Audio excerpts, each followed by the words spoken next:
At the wedding banquet, my fiancé arrived late with his first love in a best man's outfit, while the groom's suit was thrown on the sofa in a mess. Quentin, today is our wedding. Natalie! Quentin interrupted me sharply, his eyes full of warnings. I think you should know what to say and what not to say. Be accommodating and don't make me hate you. I laughed bitterly. Just because Quentin's first love lost her memory, everyone was playing a game of finding memories with her, so we had to hide it from her and coax her, and not overwhelm her. In order to comfort me, Quentin came forward and hugged me and whispered in my ear, Nat, you can understand me, right? I nodded to show my understanding, turned around, and took the hand of the real best man to join in holy matrimony. Later, when I was shopping in the mall while pregnant, he stopped me with tears in his eyes. Nat, we were all acting, weren't we? How did you get pregnant? The wedding hall was packed, but the groom was nowhere to be seen. Just as I was about to panic, Quentin Lawson finally appeared, dressed not as the groom, but as the best man. His arm was linked with Olivia Nevin, who was dressed in a flowing white gown. Together, they looked every bit like a couple. His groomsmen rushed over, pulling him aside. Are you out of your mind? Not only are you late, but you brought her. Quentin sighed, rubbing his temples. Liv's memory stopped at the day we kissed in high school. She thinks we've been together ever since. I couldn't just leave her behind. Olivia stood there, twirling her fingers like a lost schoolgirl. My gaze locked onto her hands. She was wearing my wedding ring. Quentin walked over, holding her hand in his.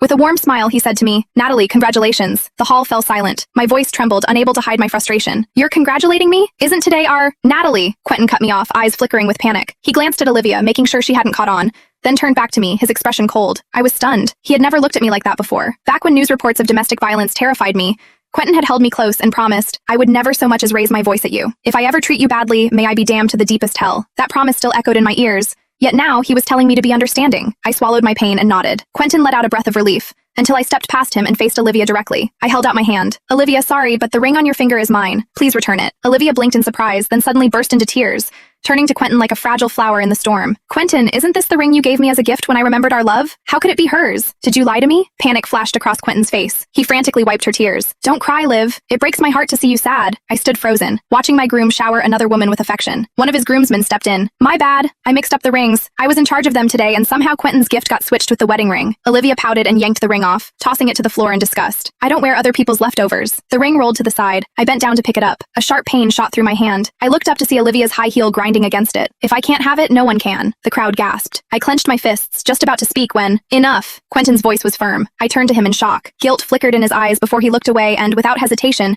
kicked my wedding ring into the lake. I stared blankly as it vanished beneath the water. Once upon a time, he had cherished that ring, transported it across 7 countries, and proposed to me under the northern lights. Now he discarded it like trash. Olivia giggled and wrapped her arms around him. Quentin, you know I hate when my things get tainted by others. I know. Quentin patted her head with a loving smile. She turned to me, blinking in surprise. Natalie, why are you still sitting on the ground? Oh dear, I did steal your ring. How about this? She suddenly picked up a soda can tab and held it out excitedly. Here, let's use this as your wedding ring instead, just like in those TV dramas. So romantic, right? I took the soda can with shaking hands. The laughter in her eyes stoked my fury. I lifted the can, ready to splash its contents on her.